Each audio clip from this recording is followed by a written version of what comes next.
Hi everybody. We're going to continue on talking about sequences and series. Well, actually mostly series at this point because that's sort of where the fun is. Um, Last time I had you guys working on something, and I think this was already in the video, but people hadn't seen the vid, so we had defined remember what you can see this code right in the middle of my Sage sheet here. K equals var k is just defining the variable for Sage. And then I asked for the sum of 1 over k. And you see it spit out all this error text. The sum is divergent, meaning there's no finite number that converges to. Things, if it doesn't converge to some number, then it diverges. I think that's the way the language is used. I want to re-express this. Oh, I wrote it as 1 over k. Would you agree that it's the same thing to write k to the minus 1 power? I hope. And we get a different result? No, it's just thinking. Little green flashy thing is going.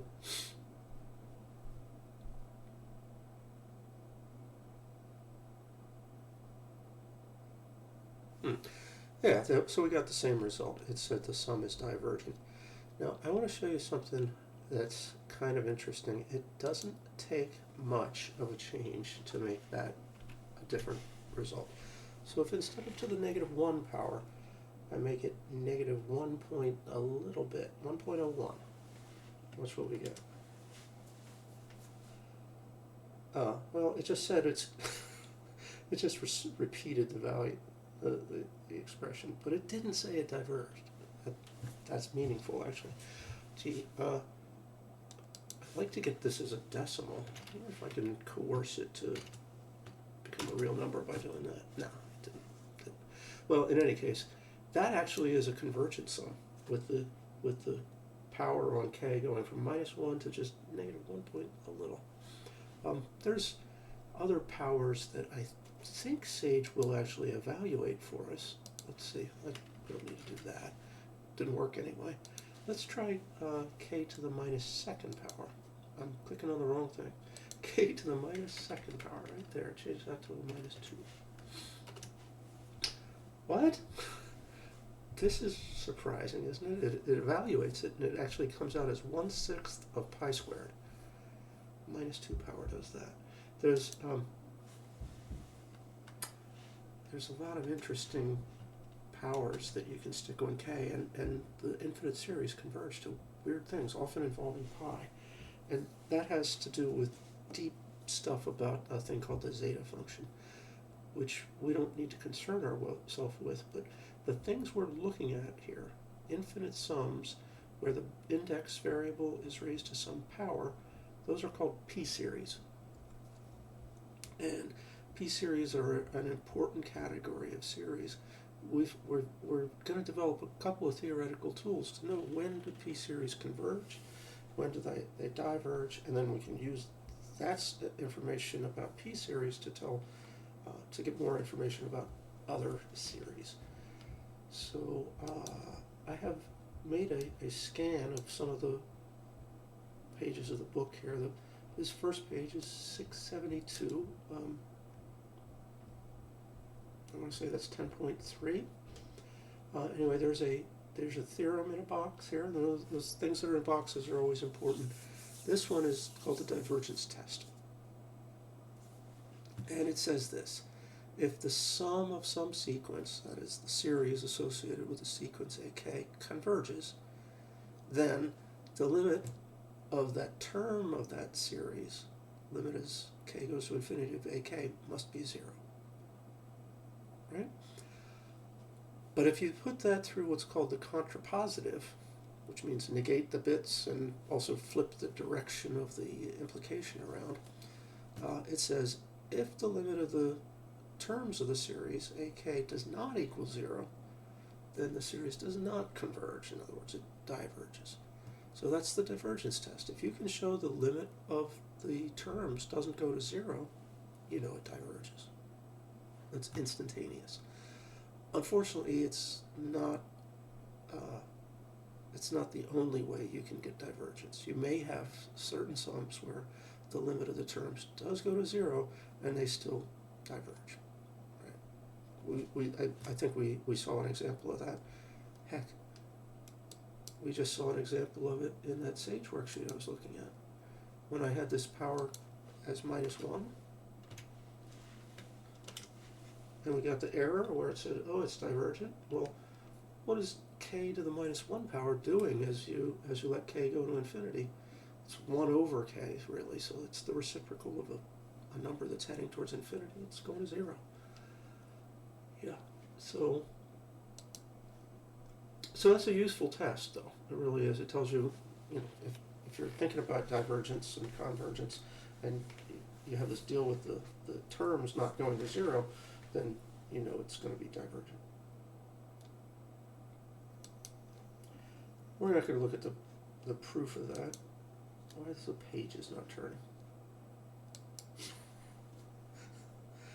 Oh, life doesn't like me right now. Here, we'll just tell it to go to the next page. All right. Here's another page out of the book, and it's mostly here just to give you some terminology. The scan is pretty bad here. The theorem 10.10 there, it's a little bit washed out, but it's that series we were just looking at, the reciprocals of k as k goes through from 1 off to infinity. That's got a name. It's called the harmonic series, and it does diverge, even though the terms are approaching 0. So, referring to our divergence test, this tells you that if the limit isn't 0, the series diverges. It's not saying that the thing might not diverge even if the limit is 0. It's just saying when the limit is non-zero, you're guaranteed divergence. So it bears some mentioning why this thing has its strange name, harmonic series. It brings up the notion of music, doesn't it? Harmony is usually about music, and in fact, it's related to music. So I'm going to go get a guitar, and I'll try to illustrate this for you. Okay, I'm back with the guitar. We don't need to know a whole lot about how a musical instrument works to appreciate this, but a little bit is in order. The strings on the guitar vibrate when you pluck them. You can probably even see when I pluck the string that the string appears to kind of become invisible.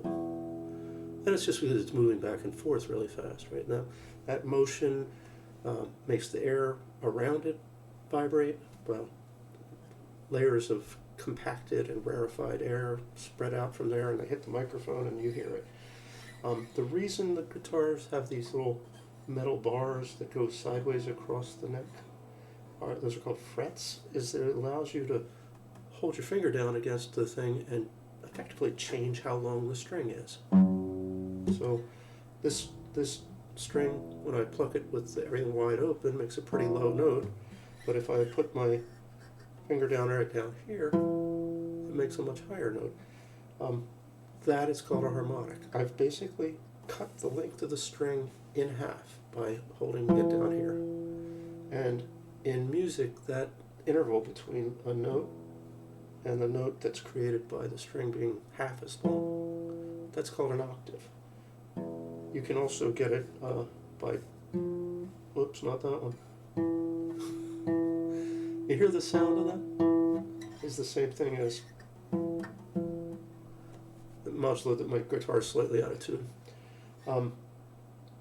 So, yeah, in fact, there's a technique people do, which is kind of cool sounding, is to just lightly hold your finger against the strings at this halfway point, and then strum the strings and kind of let go at the same moment. You get this really eerie, cool sound, you know. But that's basically all the strings doing this weird dance where they're vibrating. Well, here, let me try to mime it. They normally vibrate like this, with the end points where my elbows are staying fixed and the string going back and forth.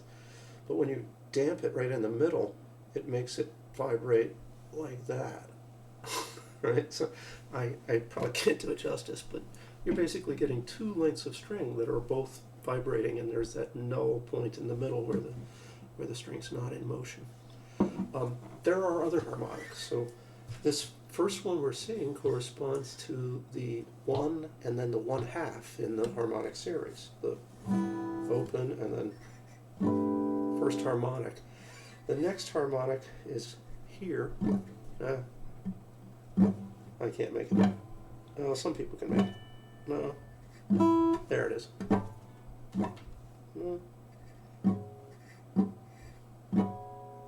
There, I think I found it. It would be there. Yeah. Anyway, that corresponds to the 1/3. I'm trying to find the 1/3 point along the strings and get it to vibrate so that it's effectively 1/3 as long as it actually is. But the series goes on forever.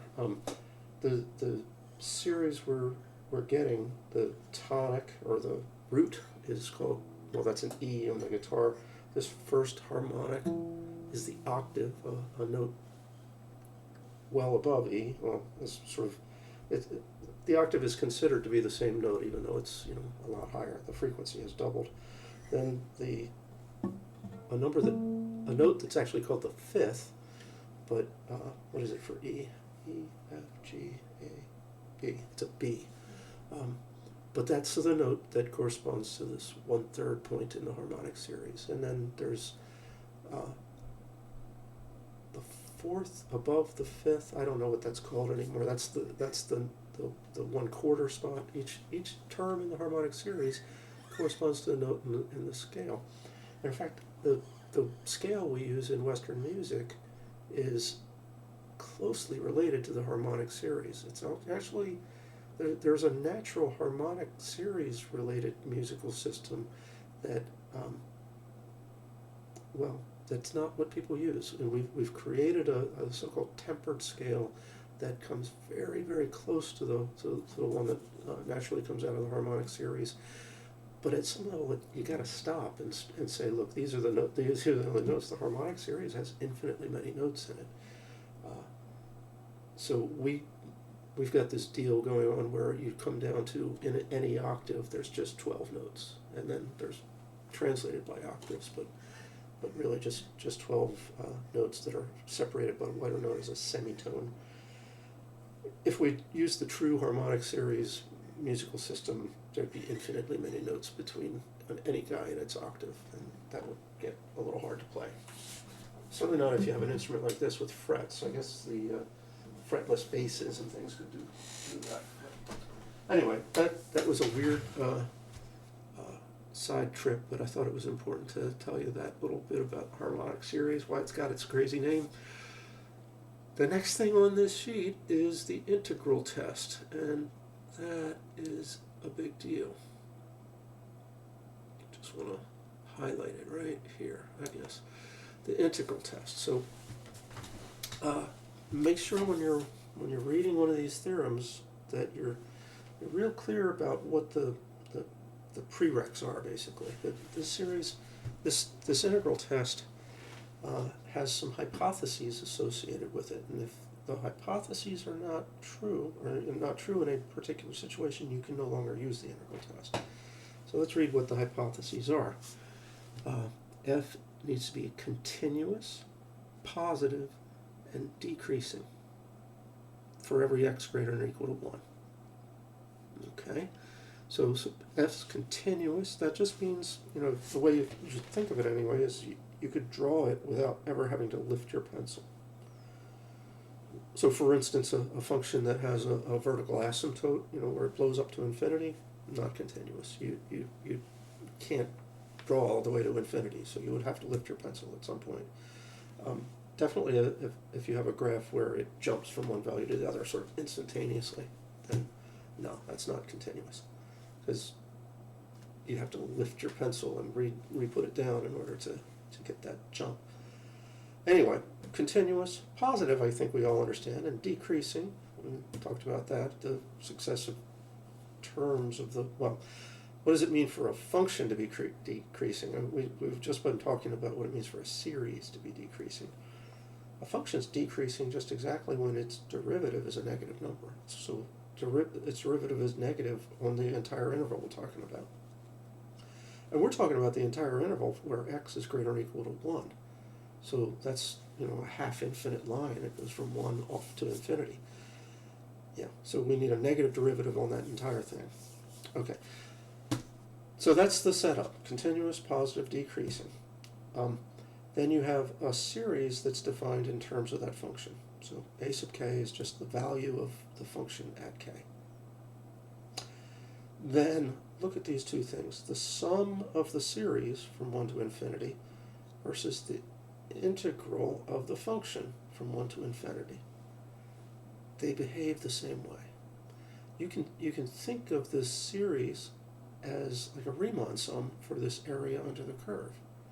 A kind of a weak Riemann sum with the delta x being 1, but as this thing goes off to infinity, the graph is getting flatter and flatter and flatter, assuming it converges, and so the Riemann sum with a delta x equal 1 gets pretty good. It may be off in the first few terms, but the latter terms, and there's so very many of them out there as we head to infinity.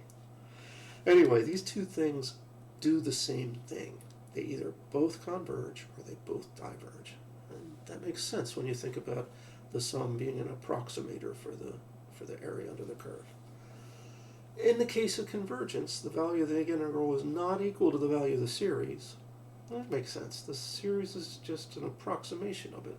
And at least the first couple of terms are going to be off. But so, yeah, you wouldn't expect the Riemann sum approximation to actually be equal to the area under the curve. But you do know if one converges, the other converges. So that's a two-way street, right? If the integral is convergent, that tells us that the function converges. The sequence converges. Shoot, I said it wrong twice. The integral converges, the series converges. Yay. Got it right that time. So an example of that is what we were playing with at the very end of class period last time, where I was having you look at the harmonic series, the guitar series, we should probably call it. The series where I starts at 1 and goes to infinity of 1 over I. Now, we can compare that to the integral from 1 to infinity of 1 over x. Because, if the function is 1 over x, then 1 over I, with I at the integer points, that's equal to the, how am I saying that? That's the terms of the series. And this integral can be done because, well, how does it look? It's the limit of this, let's call it b going to infinity, of the integral that goes from 1 to b of 1 over x dx. And 1 over x's antiderivative is natural log, so we get the limit as b goes to infinity of natural log of x evaluated between 1 and b.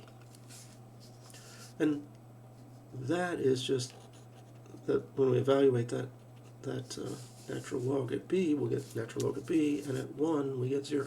So this is the limit as b goes to infinity, simply of natural log of b. Yeah, but the natural log function is unbounded. It continues to go higher and higher and higher eventually. Yeah. So in other words, that number is infinity, or it diverges, is what we would say more technically. And that means that sum with the harmonic series, and the harmonic series is the sum.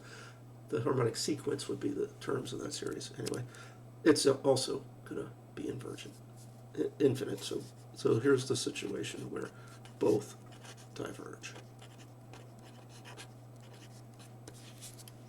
Because the integral does. Okay, so under under the how to say this, under the hypotheses for that thing, I think I should make a sketch that will help you to see what's going on. We've got a function that's decreasing, and its terms are heading towards 0 if it's supposed to be converging, right? And then the value of the Riemann sum consists of a bunch of rectangles that's the rectangle whose area is actually your height at 1. And then there's the height. I should have probably put the axes in. Here's the y-axis. That's the x-axis. That's the y-axis. That guy's got a height who's equal to f at 1, and its width is 1, so its area is f at 1. This guy's f at 2, and so on down the line. They're the, in this case, it's the left-hand Riemann sums for that integral. So which is bigger, the summation versus the integral? Isn't it obvious? The summation consists of things that stick out above the integral under these hypotheses, that the function is positive and decreasing. So sum is bigger. The sum is larger than the integral. Now that tells us something about a kind of a directionality that you can think about. If the sum is bigger than the integral, showing me that the integral diverges definitely tells you the sum diverges. What's cool about this integral test is that it also works the other way. That even though the integral is smaller than the sum, if I know the sum goes up to infinity, the integral isn't very much smaller. It's actually still infinite. So one direction of this implication that's in the integral test is very clear. The other, not so much. So that's where we'll leave that. I mentioned p-series earlier, that the harmonic series was an example of a p-series. Might as well talk about that now. This is in the page 677. I skipped over where a p-series is defined, but a p-series is something that looks exactly like what they've written here. It's a 1 to infinity sum. The k is the index, right? And it looks like 1 over k to a power. So with that definition, p would actually be 1 for the harmonic series. Right?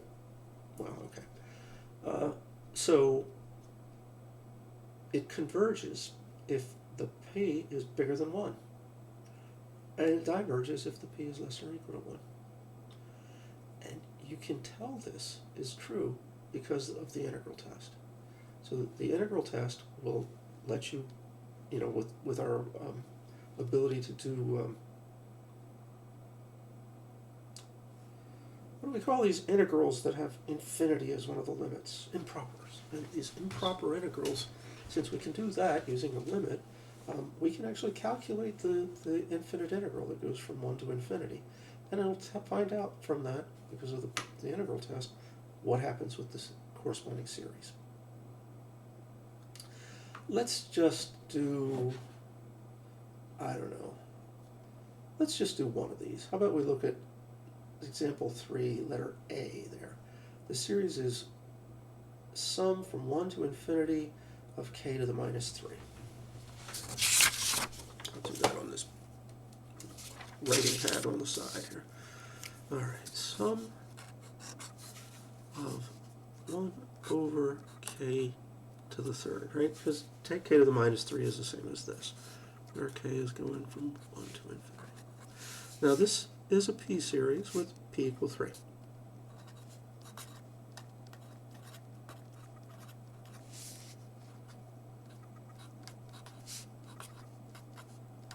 And so the theorem there, theorem 1012, tells us this must be a convergent one, because p is larger than, I can't point with my pen at the screen. P is larger than 1 in this, yeah? So, in fact, it's 3, yeah.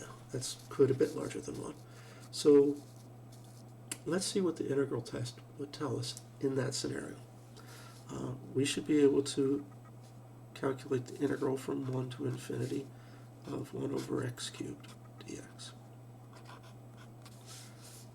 It might be kind of nicer now to re-express it with this so-called calculus-friendly version. It's x to the minus 3 power dx.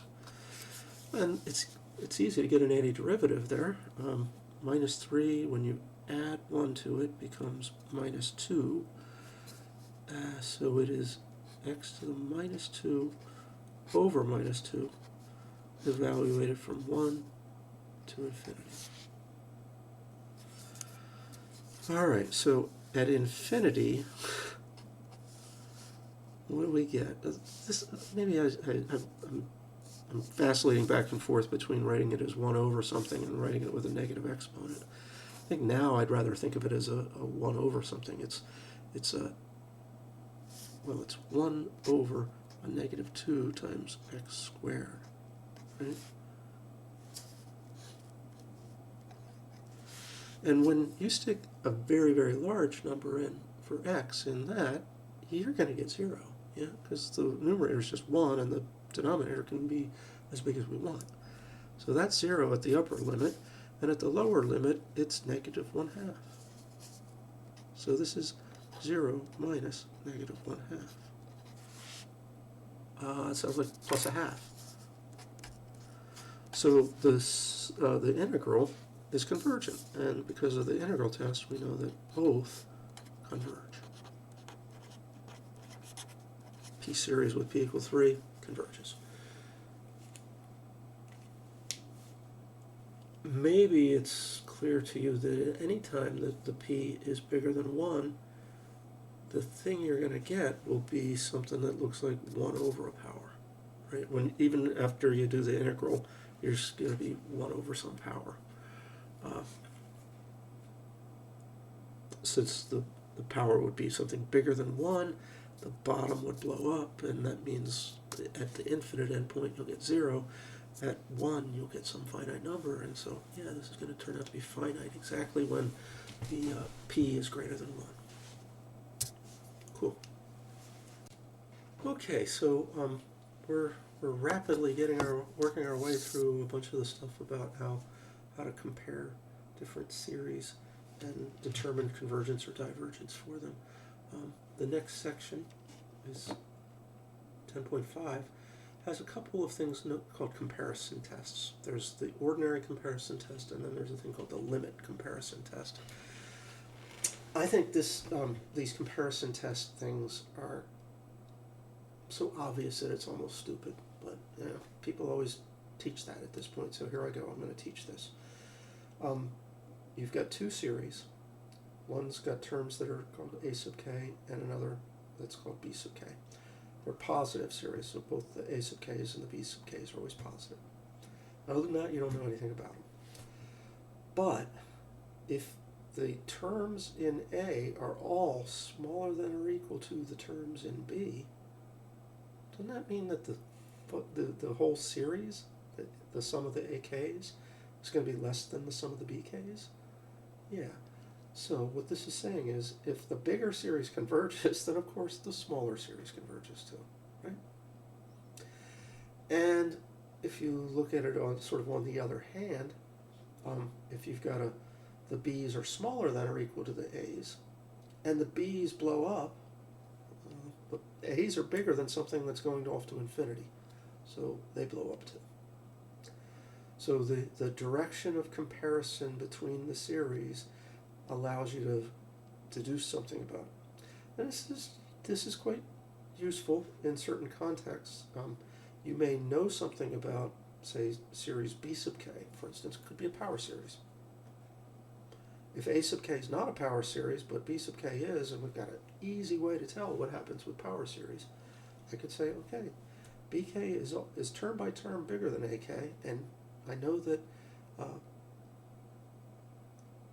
that BK converges, because it's a power series and the P is bigger than 1. Well, then I know that AK converges. So these things are useful. Should we see an example of this? Oh, I didn't do an example. I didn't leave an example in the parts of the book that I scanned. That would be on page 684, and I skipped right over it. I think I'll do that example for you live tomorrow, because let's just keep on pushing for now on this. Let's also look at the limit comparison test, because this is one that's actually, I think, even more useful in often practical cases. So what is the limit comparison about? Again, two sequences, one with AKs in it. Using the terminology poorly, excuse me. Two series, one with the sequence A sub k, the other with the sequence B sub k of terms, but they are series, and they're positive. The terms are all positive. And if you look at the limit of the ratio of those terms, so comparing the same position in each series, right, the AK compared to the BK, and let the Ks go off to infinity, look at the limit of how those things compare to one another, and you get a number. And if that number is anywhere between 0 and infinity, which is kind of a big range, if you get an actual number for that limit, then you know the AKs and the BKs series either both converge or both diverge. That's pretty amazing. Just being able to compare the ratio of, the sort of the same numbered term in each series, figure out what the limiting value of that is, and if it's a finite number, you've got this quite powerful result that the two series behave the same way in terms of convergence or divergence. There's some extreme cases that you can deal with. If that limiting value is 0, and the bottom series, the series whose terms are in the bottom, converges, then it has to be that the top also converges. But mainly we deal with the case where L is somewhere between 0 and infinity, because these other cases are quite thin. They only apply if L is the specific value 0, or if L is something that blows up to infinity. And we're not going to talk about the proofs of this, but the use of the limit comparison test is something I'd definitely like us to see. So I wrote up a sequence here. I hope that maybe we can take a second just to see if we can figure out what's the pattern, so we can see what the formula for the terms of the sequence are. I think it's pretty clear the numerators are just our index. Well, what about these denominators? First a 2, and a 5, and a 10, and a 17, 26, 37.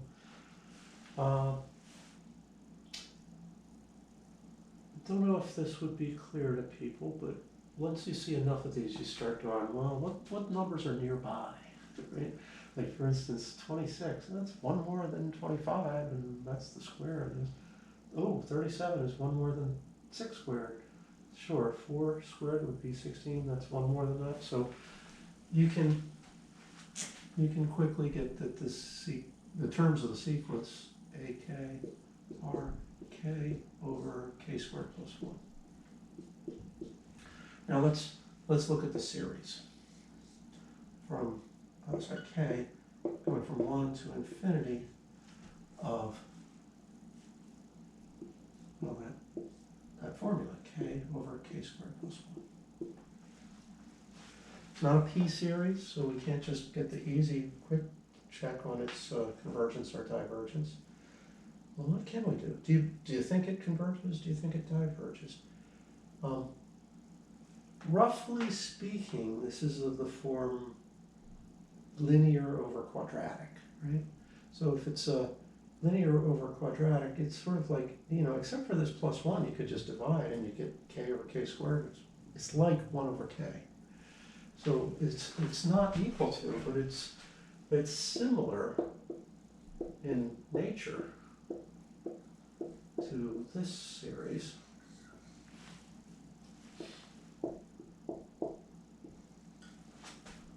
And that's the harmonic series, which diverges.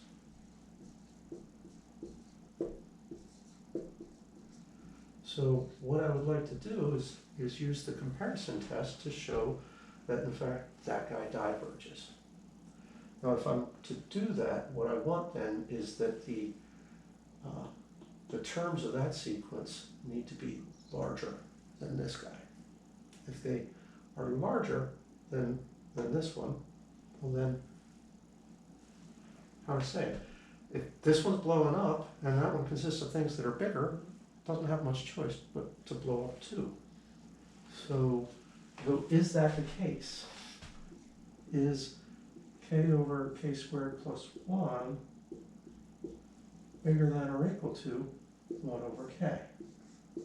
Question mark, right? And unfortunately, it's not. If this plus 1 wasn't here, they'd be equal. But with that plus 1 here, the denominator on the left is slightly bigger. That makes the fraction smaller than that. So in fact, the inequality is reversed. But there's some beautiful stuff you can do with series. If I've got something that diverges, and I give you something that's half as big as that, its value is going to be half of infinity. Oh yeah, that's going to be divergent too. So that thing diverges, but 1 over 2k, where every term is half as big as the terms in this series, also diverges. It's kind of fun to be able to work with infinity like that. So let's make that adjustment. I think I've zeroed in on a sequence that will serve us in the comparison test.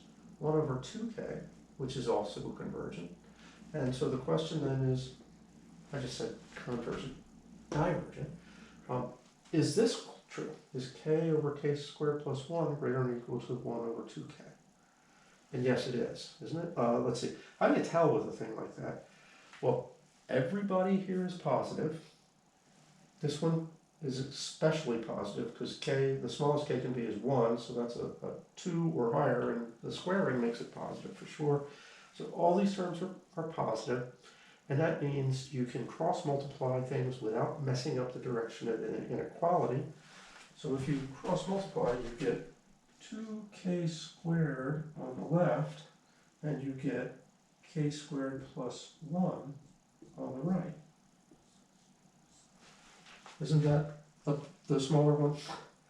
Well, not quite. It's not true. These things are actually equal at the first value, when k is 1. Well, that's okay, because it was less than or equal in the result. So great. Is the terms of this series greater than or equal to the terms of that series? Yes. And that means they either both converge or both diverge. This one's diverging.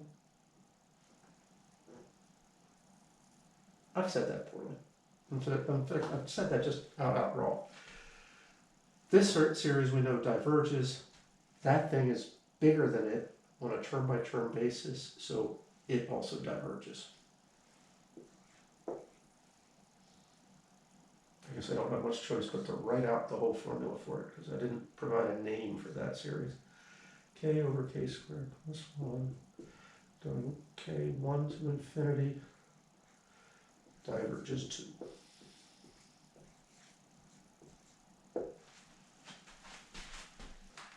I think I'd like to look at that same series, or that same pair of series, using the limit comparison test.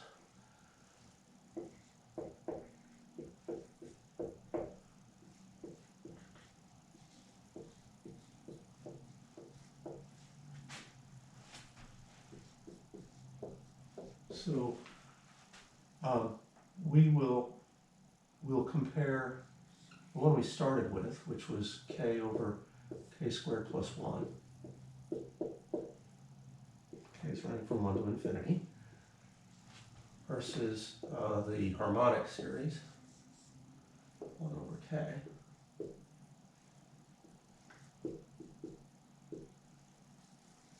All right, and what we're going to do is take the ratio of these two things and then look at the limit of that ratio as k goes to infinity. So we'll consider limit, k goes to infinity, of, I guess I'll write it the hard way, k over k squared plus 1 divided by 1 over k.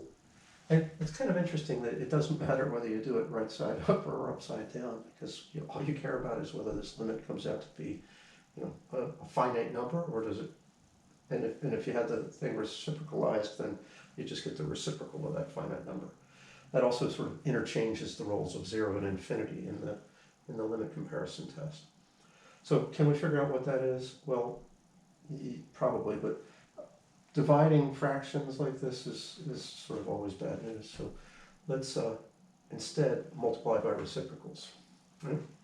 So what we've got there is the limit as k goes to infinity of k over k squared plus 1 times the reciprocal of the bottom, rather than dividing by, that would be k over 1.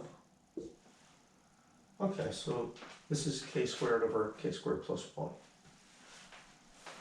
I'm just going to write it out this way.